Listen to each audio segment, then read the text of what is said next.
And we in public health, we don't have like super sexy fun memes to share about not vaping.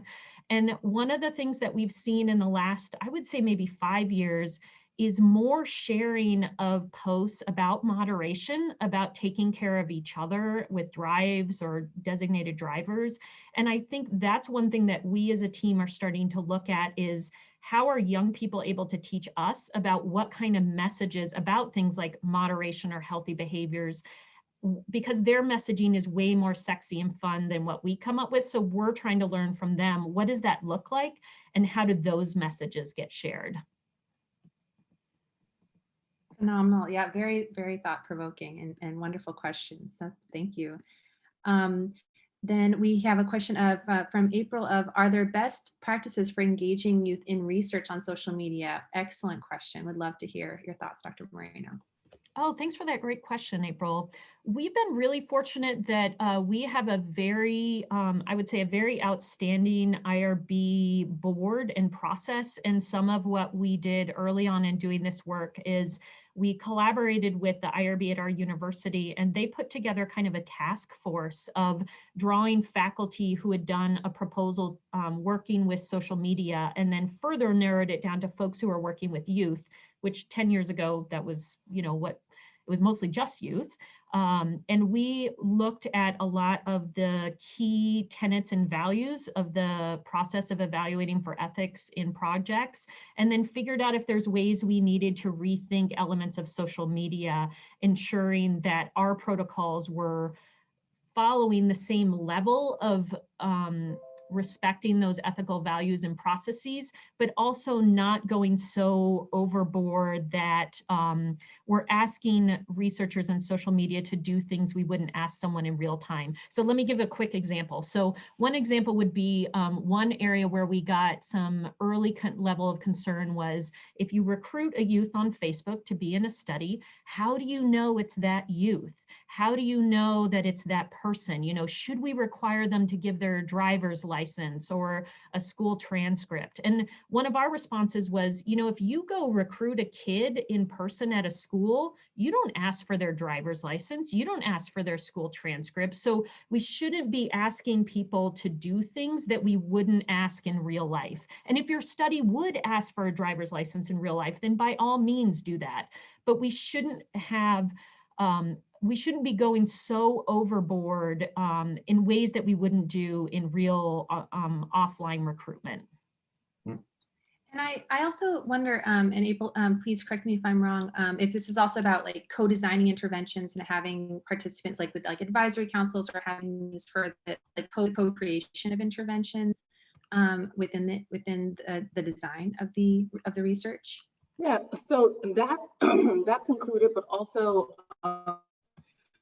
just some of the ethics, their concerns about having youth in research on that a bit in your presentation. But I'm just wondering, like, if these practices are published somewhere or shareable somewhere, just so that you sort of have a baseline of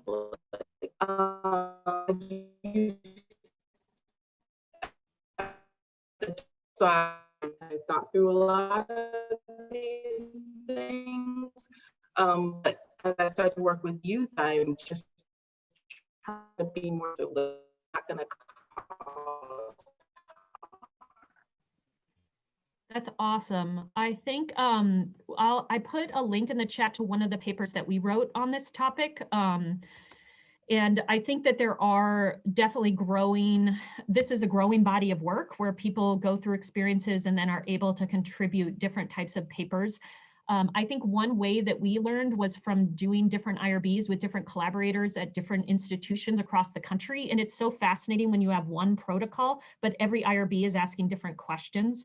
And so what we've tried to do is we keep running lists of those questions. And then every few years or so, we'll sit down with some of our ethics faculty and go through those and then put out a paper on that topic. So I'd encourage you to think about that as well and think about what kinds of things are you running into and what are ways that you can share some of what you're learning from your own experiences. Wonderful. Hey, Megan. Oh, yes. Oh, I didn't know if I could add something. Yes. Nice to see you, Megan. Megan and I didn't get to see each other at our regular conference we used to go to because everything was canceled. So just saying hi. But I was wondering, you were saying like, if whatever you would do in person with recruit and consent and everything, that it should be the same for social media. But what about perceived privacy? So, in person, people know what you mean by I'm going to share your survey data with anyone, or I'm going to call you or text you a day to get your information.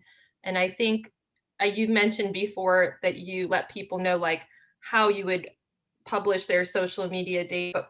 But in terms of like recruiting people and following them on social media, I think especially young people perceive that they're more private, that their profiles and what they're posting is more private than it actually is. So do you make some qualifiers or check for understanding in a specific way?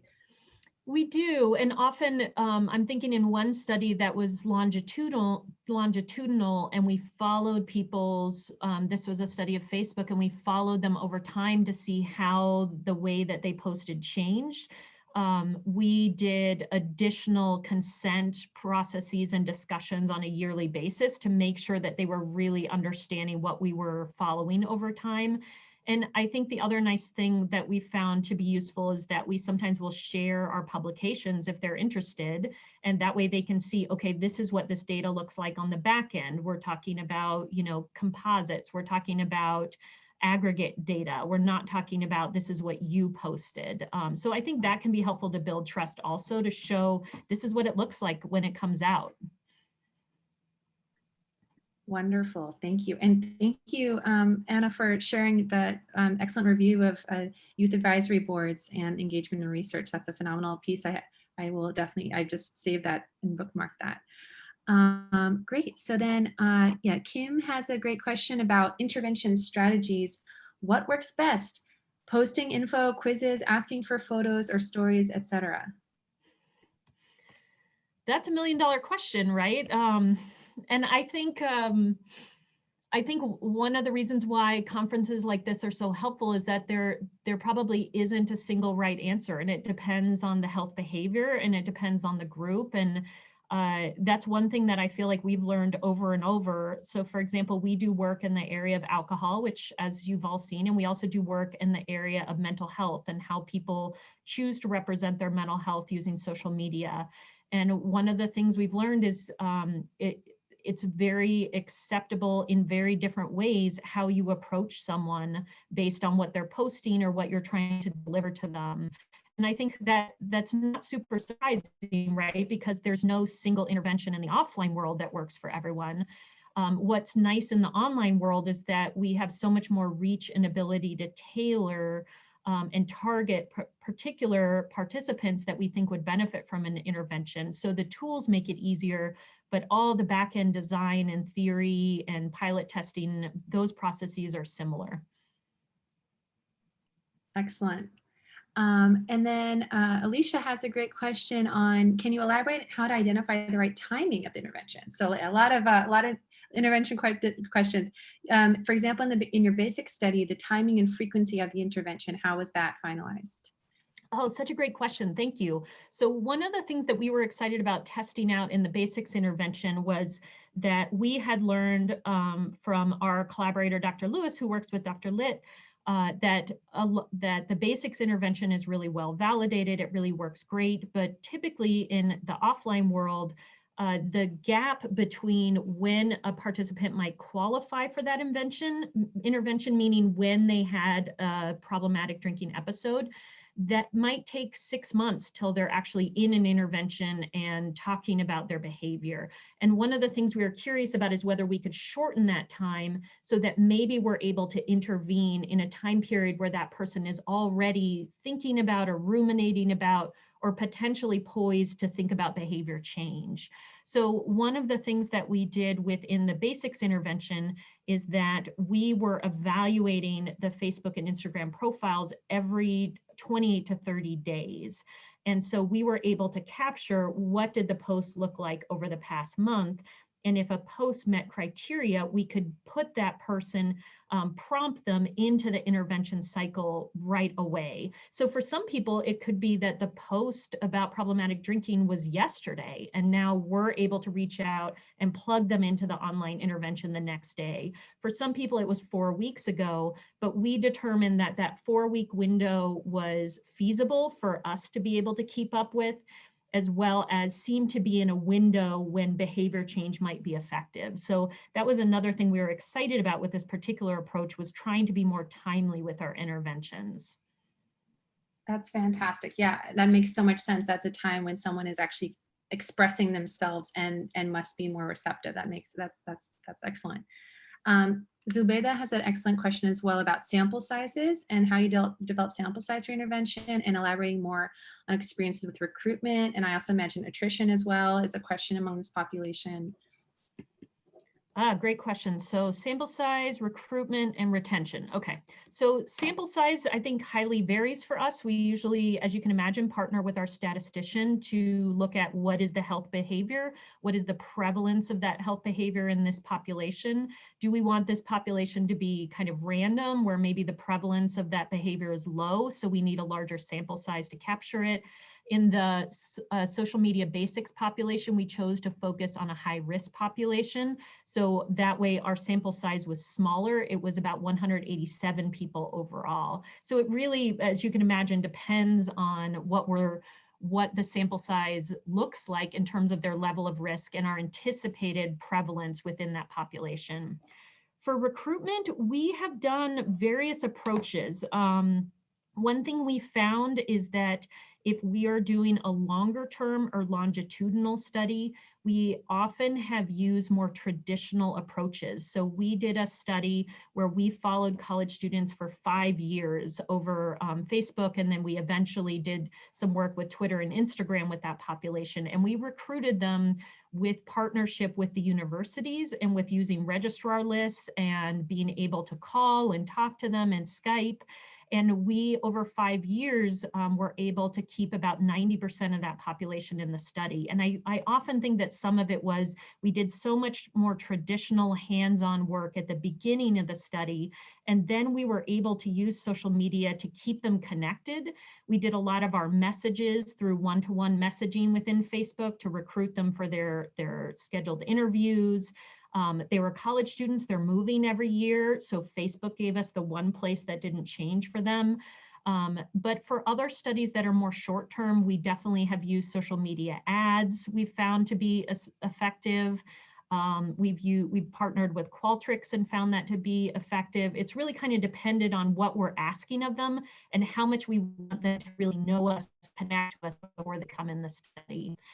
And then in terms of retention, as I mentioned, I think that having social media connections to your participants makes it so much easier to be able to connect to them longer term, especially if it's a highly mobile population. And we also, in our longer studies, we've done retention through things like, sending, like many of the other studies that are more long-term, sending birthday cards or thank you cards or magnets. Or with younger teens, we found that when Facebook badges was a thing, the younger teens really liked us to send them badges. So kind of understanding what are little things we can do that will make those participants feel connected and feel good about the work they're doing. Great questions, thank you. Yeah, you're giving me a couple of follow-ups. When you're actually engaging and interacting, are you using your own personal account, or your staff? It's like, hi, I'm Allison, and kind of showing themselves through and communicating ongoing through the media, or do you have like an intervention account that you use? That's a really great question. I would say that our general approach, and I'll describe it in terms of Facebook since that's where we've had the oldest presence, is that we have a team-based profile on any major platform where we anticipate we want to share our findings or use it for a project. So Facebook, Instagram, Twitter, I would say are where we mainly focus our efforts. We have a YouTube channel, but in terms of our research work, Facebook, Instagram, and Twitter, we have a smart team profile. So you can look us up, you're welcome to follow us. We use that really as our public facing profile. We share information about our team and who we are and what we value. And we also share, studies that get released. And so to us, that's the landing page where if a participant's trying to figure out if we're legit, they can look there and see who we are. We also maintain on projects on platforms where we have active projects, we maintain what I would call a composite profile. So we built a couple composite profiles. They have names that usually are made up of research staff. So one of them is named Laura Nagum. So that at the time we had a couple people on the team named Lauren, and then we had a couple people, myself included, named Megan. And so it's Laura, and then it runs into the N and Megan spelled backwards. So it's a composite profile. It includes pictures of the team. It says on it that it is a composite profile maintained by several researchers. And that is the private account that we can use because those individual accounts have different functionalities compared to a business account. So with a private account, as you know, you can follow people, you can enable you to see each other's content, but with the business page, it doesn't work that way. So this is how we've set this up. We're very clear with participants what these profiles are and what they mean and what they don't mean. So we are very clear with the composite one. It's not one person. There is no Laura Nagum, but we did it this way because it's a composite, and that means a couple people are going to be checking it. But what we heard from youth is that they don't want on their personal account to have the social media and adolescent health research team, because then their friends are like, what's that? Why are you following that? Why are they on your friend list? And it's more of an indicator that you're in a study. So actually the idea for the composite came from the qualitative work and youth telling us just come up with an individual one that's just a bland name that doesn't stand out, and that protects our privacy better. Fascinating. We at UCSF there was an older study looking at peer reproductive health counseling, specifically trying to counter misinformation on birth control or various birth control methods. And just another recruitment question. So in this one, with initial Facebook and Instagram recruitment, unfortunately, the recruited sample was like overwhelmingly white. And I was curious if how you've encountered ethnic and racial diversity among your interventions. Yeah, that's such a great topic. And it's such an important one because I think one of the things that we learn that we probably all learned in our personal and professional social media use is that people view it as a place where content can be targeted and looks to be designed to reach certain populations. So given the overwhelming amount of information, it's really natural for us as humans to gravitate towards the information that feels relevant to us personally. And we see that a lot with the Facebook ad algorithms, Instagram ad algorithms. I remember the year I bought a minivan, I was seeing minivan ads on every social media I looked for like a year. I was just minivanned out. So I think when we think about participants and think about the value that comes from diversity in science and in ensuring that we have diversity in our participant populations, then it becomes incumbent upon us to understand, well, how is that diversity represented in the content that we are putting forward? So if you are recruiting on Instagram and you have an ad that shows 3 white females, that's who you're going to recruit. So really thinking about the messaging and thinking about it through the lens of the people you want to reach. And it's something that at this point, there's been some studies on it showing that these are you can you can edit images, you can think about your images, about your messaging, and that will determine who's going to pay attention to your recruitment. Yeah, that's phenomenal. Thank you. And Mason had a question about, were there any differences in the demographics who required interventions? Oh, that's a great question, Feel free Mason. to elaborate. Yeah, I think specifically the intervention you presented in your talk. Yeah, that's a great question. You know, since we had, the short answer would be that we haven't dove into the specific intervention data. We've been looking at the feasibility and kind of the process measures. That's where we're going next. But one thing that was interesting to me is, you know, in this population, having about 67% of all of our participants meeting criteria for intervention. I'm not sure, that was higher even than we had anticipated. So I'm not sure if that means that we'll be more or less likely to see demographic differences, but it's really interesting to me that such a high proportion of our participants did meet that criteria to be randomized into the intervention. Great. So yeah, at this point, yeah, so curious if folks want to jump in or give follow-up questions. We covered stakeholder engagement, study design, representation within studies, a lot of and ethical implications for adolescents. If folks want to, or if folks want to jump in and share a little bit about what they're working on and how it applies to these topics, this is also the time to do so. I have a question. Hi, Megan. I'm Erin Vogel. I'm a postdoc at Stanford. I was wondering if you have any thoughts about different considerations for interventions on social media for adolescents versus adults, either in the consent process, how you design it, how you follow up, just any thoughts you might have on how those are different or similar. Oh, such a great question. I love it. Thanks, Erin.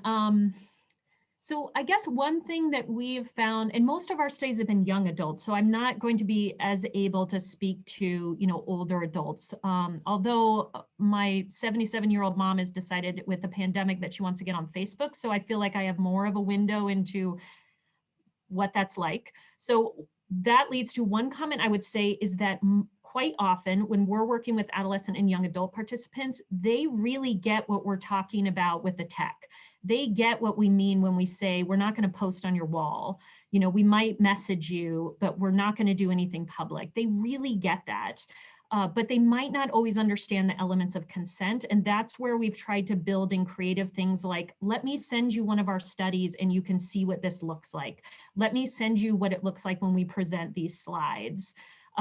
Whereas I feel like with adults, it might be a little bit the opposite, where they might not understand if you say, I'm not going to post on your wall. For some adults, that might be very unfamiliar language and maybe more unfamiliar than even the consent language, because if you've interacted with the healthcare system at all, the consent language is very similar in healthcare as it is to research. So I think trying to anticipate where people's blind spots might be and trying to do what we can to be able to work through those and ensure that the consent is actually consent. And so most of our bigger studies, we still do consent over the phone, where we can kind of check back that they're understanding what we're explaining in a way that makes sense to them. I guess one thought I had along the lines of Erin's question is a privacy, and like, what in your experience, Megan, do you see is acceptability of just that by way of using technology, you just limit your privacy? I've tried to compare that with teens and parents. And there's mixed opinions, it seems like, from young people about whether they worry about their online privacy or not. And I'm just wondering what you see and whether you see that changing over the years with different national events that happen and regulations. Yeah, that's a great question. I do feel like it changes over time. And one memorable thing that I think of is when the news reports came out about the NSA tapping our phones and tapping our computers. I don't know, what was that, like 3 or 5 years ago? We were doing a qualitative study with youth talking about privacy. And it was so interesting because what we heard was almost like the backfire of that. So youth saying, well, the NSA is tapping my phone, so why should I care if someone sees an Instagram pic of me in my underwear? Like, it's all already out there anyways, so why should I be careful? So it's interesting to see how different social events impact people's perceptions. And then I love how adolescents can flip things and be like, well, I'm going to do this. So I think it does change over time. I think It also changes by the culture of the platform, right? So we know that most adolescents and young adults are multi-platform users, and they're often very savvy about what information is personal and private and maybe goes to their Insta, and what information is okay to share publicly that maybe goes on Twitter to join a larger national conversation. So I feel like this is another area where every couple years we tend to circle back and add these questions into qualitative work to kind of see like, well, what's the deal now? What are people saying now? Fascinating. Because we've been doing some passive sensing studies in Pittsburgh, and some of the teens haven't wanted to do the study, but then others are saying, well, if you collect this like really detailed information about me, I'd rather have my doctor see it so they could help me, since I'm getting information collected for Yelp or whatever other apps that are not important to my health. So it was just interesting, because sometimes I think, like, I know probably I'm one of the older people here, but as you get older, you worry about privacy more, and it's hard to have a grasp of what young people think. So thanks for doing those qualitative studies. Yeah, that's a very nuanced perspective. I really, and like looking at the utility of what's getting collected, it seems that's very sophisticated.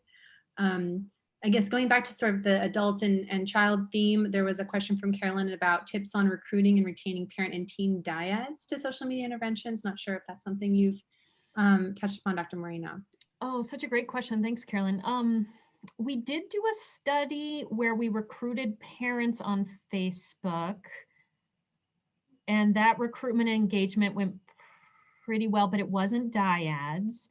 Most of our dyad studies have been more traditional survey or interview based, where we've recruited either from participant panels or from clinics where we can often grab them together. So I don't have specific information on that, but if anyone else in this group does, I'd love to learn from it as well. So I can speak a little bit to that. So I'm actually probably in January, I guess, if IRB cooperates, should be starting a study where we are going to be recruiting parents and then asking them to enroll their teenagers. This is for a first phase of in R34, and so some of the things that we are going to be asking in the focus groups is essentially, as a parent, what sort of messaging would be more or less likely to kind of inspire you to sign yourself up and your teen. We're looking at other literature that really like making it relational, and so not so much focusing on like I don't know, hey mom and dad, do you want to know this, but do you want to learn to speak to your son or daughter about this? Do you want to work on your on your relationship? General, and definitely curious to see kind of for those who enroll, what they think about that, if they have one of the things that we've really had to tackle was, what do you do when you recruit a parent, but for example, their teenager is like, nope, I don't want to do the study. And so we had a lot of conversations about kind of, kind of what do we then do with that parent? How many chances, do they, do you kind of give the teenager to enroll? How long? And so these are all things that we're probably going to be working with in the next probably 2 months. So if anyone wants to follow up, I can at least let you know what went well, what maybe didn't go as well. So one thing I can say about that is we've had two websites, one for teens and one for parents, that we've recruited young people to and parents, but it was definitely hard, like you're saying, to make sure it was a dyad. So we kind of separate and let teens enroll on their own and let parents enroll on their own. But one thing that we've heard from parents is, at least for depression studies, like teens were willing to go on it whenever just to connect with others, but parents didn't want to think about the difficult topics unless it was like a more severe situation. Like they wanted to come, get the information and leave versus like forming a community.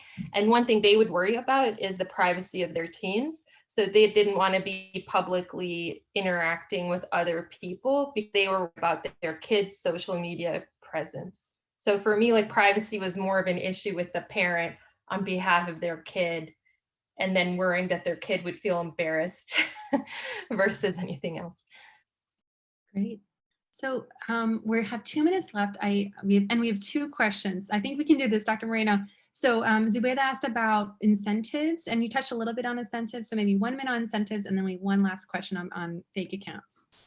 Sure. So incentives is also something that we often lay the groundwork for ahead of time in working with either qualitative studies or we also maintain a youth advisory board. So often Great. that's a good place to be able to say, you know, what would make you feel valued if you were part of this study.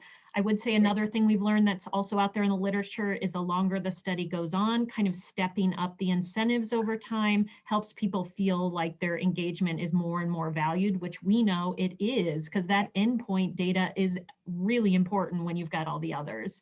And what was the second piece? Oh, so then, yeah, the last minute, do you ever encourage participants to create Finsta or fake accounts to protect privacy while participating? Or do you have, you mentioned a little bit with the IRB about just vetting accounts, and is there any process for vetting accounts on the other hand? That's a great question. A lot of our intervention work, I think of as front door work, meaning we are reaching participants and then asking them to link us to their platforms and their profiles. And so that front door usually means that they're linking you to content that belongs to them. And usually it's pretty easy to be able to tell, you know, is there one post and one friend? That's probably not the right account, but that doesn't usually happen to us because again, I think our consent processes are pretty long and we talk about what kind of data we're interested in, what we're going to see, what we're going to record, what we're not going to record. So we usually try to have people share their authentic account in the way that makes sense to them. We did do a previous study where we worked with younger teens and we gave them the option of creating a different account, but none of them did. So that's been our experience, and maybe others is varied, but that's a great question. Wonderful. Well, such a great conversation. I do want to be respectful of time. Thank you so much, Dr. Moreno. And if you want to drop your contact info in the chat real quick for any follow-ups that folks have. Touched upon a lot of topics. And so now we will be shifting over to the rapid fire presentations in the new link. So thank you to our, I think we had at least 18 or 19 participants at the maximum. So great to hear from you all. And thank you for your participation and excellent questions. Yeah, thanks everyone for such great questions, and feel free to be in touch if there's ways to collaborate. Thanks everybody. Wonderful. Thanks all.